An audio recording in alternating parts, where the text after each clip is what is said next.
मियां नवाज शरीफ की बिगड़ती सेहत पर पूरी सियासी क़यादत को तशवीश है। हुकूमत पर दबाव बढ़ रहा है।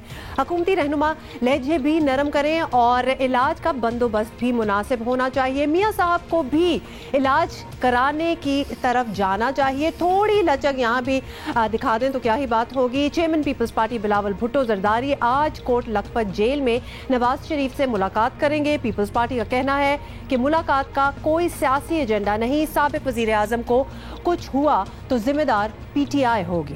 दूसरी जानिब हुकूमत का कहना है कि नून लीग के पास अवामी इशू नहीं, इसलिए नवाज शरीफ की सेहत पर सियासत कर रही है। खुर्शीद शाह को नवाज शरीफ की फिक्र नहीं बल्कि अपने जेल जाने की फिक्र है। ये क्या बात हुई कि मैंने किसी डॉक्टर के पास नहीं जाना, मैंने सिर्फ लंदन में जाना है। इससे तो लग रहा है जनाबे वाला कि ये इलाज नहीं है, ये सियासत हो रही है। और ये भी है कि शायद नवाज शरीफ साहब खुद ना कर रहे हैं। नून लीग के अंदर एक दड़ा है जो अब नवाज शरीफ की सेहत के ऊपर सियासत कर रहा है। नवाज शरीफ को कुछ हुआ तो पर्चा इमरान खान पे काटेंगे। भाई तुम्हें नवाज शरीफ की फिक्र नहीं है, तुम्हें अपने जेल जाने की फिक्र है। और आपको बताएं कि गुज़िश्ता रोज़ वज़ीर आला पंजाब के तर्जुमान शहबाज गिल ने 2 डॉक्टर्स के हमरा नवाज शरीफ से कोट लखपत जेल में मुलाकात की है। जेल में मरियम नवाज के मुतालबे पर एक हेल्थ यूनिट भी कायम कर दिया गया है, जिसमें 3 कार्डियोलॉजिस्ट 3 शिफ्टों में ड्यूटी सर अंजाम दे रहे हैं। इसी पर बात करते हैं, जरा अपोजिशन का मौक़िफ़ ही लेते हैं। पीपल्स पार्टी के मरकजी रहनुमा कमर ज़मान कारा टेलीफोन लाइन पे हमें ज्वाइन करेंगे। वेलकम कारा साहब टू जियो पाकिस्तान। बताइएगा, बिलावल भुट्टो साहब मिलने जा रहे हैं मियां नवाज शरीफ से, बुनियादी तौर पर उनका क्या मकसद है? हालचाल ही पूछना है या इससे आगे भी बात होनी है? और कुछ ही देर में बाय द वे हमें कायरा साहब आपको भी बता दें, मलिक अहमद खान साहब भी इसी गुफ्तगू में ज्वाइन कर रहे हैं। बिलावल साहब मुल्क में नहीं थे, वो अमेरिका गए हुए थे, वहां से यूरोप के टूर पे गए। इस दौरान मियां नवाज शरीफ साहब की सेहत के बारे में तसलसल से खबरें आ रही हैं और अब उनकी सेहत के बारे में ज्यादा खबरें हैं कि उनकी सेहत अच्छी नहीं है। इसलिए बिलावल साहब लाहौर आए तो उन्होंने ये फैसला किया है कि उनकी इयादत की जाए। जहाँ उनकी इयादत को रहे हैं, बिलाशुबा इसमें कोई दूसरी राय नहीं है, इसका कोई पॉलिटिकल एजेंडा नहीं है। लेकिन दोनों लीडर जब बैठेंगे तो ये कैसे हो सकता है कि सियासतदान इकट्ठे हो तो खैर खैरियत दरियाफ्त करने के बाद वो पाकिस्तान के इस वक्त जो हालात है, गवर्नमेंट की नालायकियां हैं, गवर्नमेंट की गलतकारियां हैं, महंगाई है, बेरोजगारी है जो बढ़ती जा रही है, उसके ऊपर दोनों लीडर बात न करें, ये तो मुमकिन नहीं है। मियां साहब पे मुश्किल वक्त आया, लेकिन मियां साहब ने उनके साथ बड़ी ज्यादतियां की थी। मुश्किल वक्त आया मियां साहब पे मुशर्रफ दौर में तो बीबी शहीद ने उनको ARD में शामिल किया। पीपल्स पार्टी का लर्नड लेसन ये है कि आप माजी में जिंदा नहीं रह सकते, आपने हाल में जिंदा रहना है और मुस्तकबिल के लिए प्लान करना है।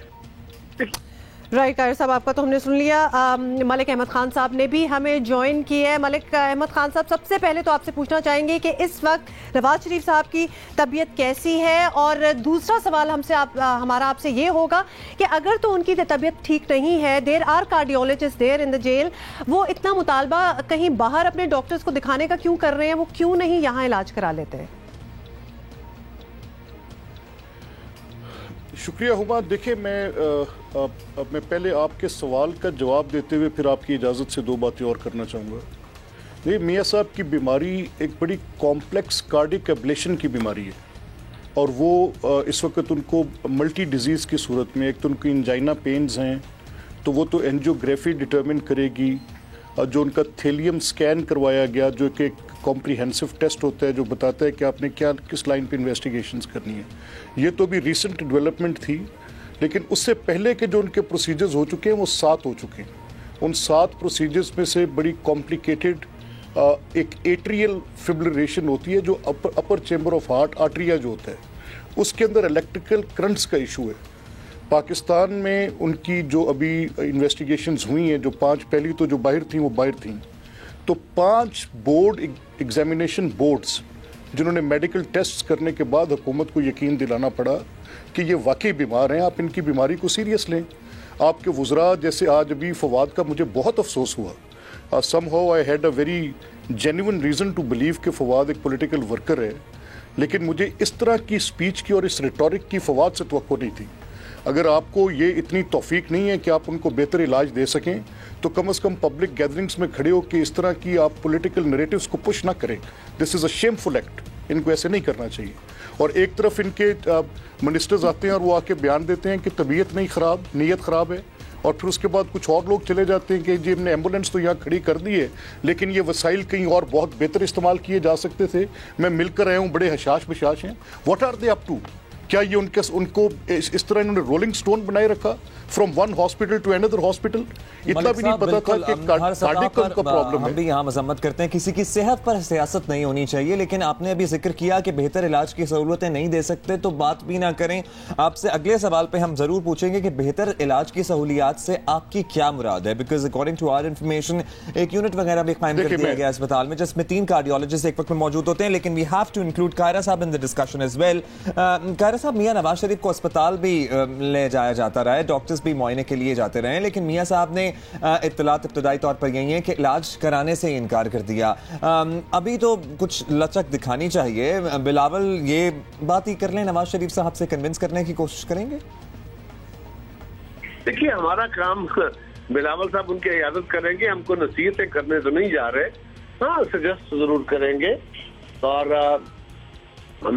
ये मेरा ख्याल है कि बिलावल साहब उनसे गुजारिश करेंगे, लेकिन वो उससे आगे क्या बात करते हैं ये तो वही जानते हैं, कोई प्री प्लान्ड गुफ्तगू तो नहीं है। लेकिन मियां साहब इस वक्त गुस्से में हैं, उनके साथ अच्छा सलूक नहीं किया गया। हाँ, उनका थैलियम टेस्ट भी हुआ, उनको बाकी टेस्ट भी कराए गए, लेकिन उनको जिन्ना अस्पताल में रखा गया, उनको सर्विसेज अस्पताल में रखा गया जो दिल के इलाज के इस आर्जे के अस्पताल नहीं है। ये बात जो आज हुकूमत के लोग कह रहे हैं, हुकूमत के तर्जमान कह रहे हैं, और आज वजीर आजम ने भी कहा, काश ये बात उन्होंने 1 हफ्ता 10 दिन पहले कही होती या महीना पहले कही होती तो ये सूरत हाल ना बनती। तो आज गवर्नमेंट जो कुछ कर रही है वो गुड इंटेंशन नहीं है, बल्कि वो हालात का जबर और मजबूरी। जी बिल्कुल ठीक है। अच्छा जी, मलिक अहमद खान साहब, अभी आपने बड़ा एक्सप्लेन किया है कि उनकी बड़ी कॉम्प्लिकेटेड किस्म की बीमारी है। जितनी भी कॉम्प्लिकेटेड हो, we have world class doctors over here. और ख़ास तौर पे जैसे हम पहले भी बता रहे थे, मरियम नवाज शरीफ का भी कहना था कि हेल्थ यूनिट कायम किया जाए, वो भी कर दिया गया है। तो लिहाजा हुकूमत चीज़ें कर भी रही है। मियां नवाज शरीफ की जमानत अदालत में मंजूर नहीं हुई और हुकूमत का कहना है कि उन्हें डॉक्टर्स और मुकम्मल सहूलियात दी जा रही हैं, फिर भी आपको हुकूमत से ही शिकायत है। अब क्या प्रॉब्लम क्या रह गई, क्या नहीं हो रहा आपके ख्याल में? देखिए, बड़ी सिंपल बात है कि वहाँ पे ज़रूरत एक इलेक्ट्रोफिजियोलॉजिस्ट की है। हम पिछले 60 दिन से मांग रहे हैं, हमें नहीं दे रहे। और जब कहते हैं 2 कार्डियोलॉजिस्ट भेज देते हैं और वो जाके कन्विंस करते हैं कि पार्टली आपकी बीमारी को हम ट्रीट कर लेंगे, पार्टली जो है वो देख लेंगे आपके डॉक्टर्स के साथ बात करके कि क्या होगा। अब इस कंडीशन में जब ये बीमारी थी, जैसे अभी आपको कायरा साहब ने कहा, ये 4 हॉस्पिटल्स में और 5 मेडिकल बोर्ड्स के बाद भी हुकूमत को इस चीज़ का एहसास नहीं हुआ कि उनकी बीमारी है क्या। उनको लिख लिख कर हमने दे दिया। 2 पार्लिमानी कमेटीज बनी, उस पार्लिमानी कमेटी में उनको स्पेलिंग करके बताए कि आर्टरियल फिब्रिलेशन होती क्या है। अगर आप ये समझ रहे हैं कि एक ओपन हार्ट सर्जरी का उनका केस है या स्टंट डालने का केस है, पाकिस्तान ने कार्डियक के प्रोसीजर्स में काफ़ी डेवलप किया है, 20 साल में दुरुस्त बहुत डेवलप किया है, लेकिन कुछ अभी इतनी सोफिस्टिकेशंस रिक्वायर्ड हैं और जिसमें हमारे पास पूरे पाकिस्तान में इलेक्ट्रोफिजियोलॉजिस्ट हार्डली सेल्फ अज्यूम्ड 1 या 2 होंगे। लास्टली आपसे ये सीरियसली हम ये जेन्युइनली जानना चाहते हैं कि उनका आप समझते हैं कि यहाँ इलाज मुमकिन नहीं है, और अगर उन्हें बाहर जाकर इलाज कराना है, फवाद चौधरी साहब ने स्पीच की थी लेकिन जिस अंदाज में उन्होंने कहा था हम उसमें नहीं पूछ रहे आपसे, हम आपसे जेन्युइनली पूछ रहे हैं कि कोई बाकायदा रिटन दरखास्त दी गई है कि लंदन या किसी और मुल्क में जाके इलाज कराने दिया जाए इन्हें? अब्दुल्ला, देखें, ये हमने कभी भी इनसे नहीं कहा कि हमें बाहर जाके इलाज, ये कहते हैं हम आपको सहूलत दे रहे हैं, हम कह रहे हैं कि प्लीज़ काइंडली इसकी ट्रीटमेंट की सहूलत दें, वो जो हुकूमत देने से कासिर है। फिर उन्होंने कहा कि AFIC के एक मेडिकल बोर्ड को कॉन्स्टिट्यूट करवा के आपके पास भेज देते हैं, तो उन डॉक्टर्स ने रिफ्यूज़ किया to be part of that board कि हमारे पास ये स्पेशलिटी है नहीं। असल में मुद्दा क्या है, ये सिर्फ नैरेटिव पुश करना चाह रहे हैं। हमने वेलकम किया प्राइम मिनिस्टर के स्टेटमेंट को कि चलें अब सैनिटी प्रिवेल कर रही है, वज़ीर आज़म की सतह पर बात हुई है, उन्होंने ट्वीट खुद किया है, अब ये उनकी बीमारी को सीरियस लेंगे। और जो इन्होंने अपना हुकूमती नुमाइंदा, वज़ीर आला का तर्जमान, जेल में मुलाकात करने के लिए भेजा। उसने भी बाहर आके जो प्रेस टॉक की उसकी जरूरत भी नहीं थी, लेकिन बाहर आके कहा कि एम्बुलेंस तो मैंने यहाँ खड़ी कर दी है, लेकिन ये वसाइल कहीं बेहतर इस्तेमाल हो सकते थे। What a shameful way to say it. क्या तरीकाकार है। एक प्रिजनर आपके पास है, 3 time prime minister of the country है, he enjoys the most popular leader of Pakistan है, he enjoys the trust of so many people in Pakistan. वो आप किस तरह से बिहेव कर रहे हैं उनके साथ। आप फिर एक नैरेटिव दूसरा पुश करते हैं कि सबके लिए लॉ बराबर है। यस, सबके लिए बराबर है, हम मानते हैं कि सबके लिए बराबर है, लेकिन इस तरह के इम्तियाजी सलूक के साथ आप क्या तरीका पाकिस्तान में मुमकिन नहीं है। अगर हम ये हमारा अब्दुल्ला मुद्दा ये है कि इनकी क्योंकि कॉम्प्लिकेटेड पोजीशन है, तो उन डॉक्टर्स के साथ कंसल्ट जब किया गया, उनको पूछा गया, तो उन्होंने बताया कि ये प्रोसीजर्स जो हमने किए हैं, इन प्रोसीजर्स की एक हिस्ट्री है। इसमें एक एवी नोड प्रोसीजर होता है, एक मेज प्रोसीजर होता है। मैं डॉक्टर तो नहीं हूं, लेकिन एटलीस्ट मैंने क्योंकि उन रिपोर्ट्स को देखा है, तो I can tell you that कि अगर ये डॉक्टर साहिबान जाकर उनको बता दें कि ये प्रोसीजर्स उनके वो कर सकते हैं, तो ऑब्वियसली उनकी कोई और बात नहीं होगी, तो कम से कम उनकी मेडिकल हिस्ट्री को तो ऑन बोर्ड कर लेना। Watch your favorite Jio TV shows and programs anywhere, anytime, only on Sling TV. Enjoy the freedom of no long-term contract and free 8-day replay, making your favorite shows available for 8 days after they air. For more details, visit sling.com.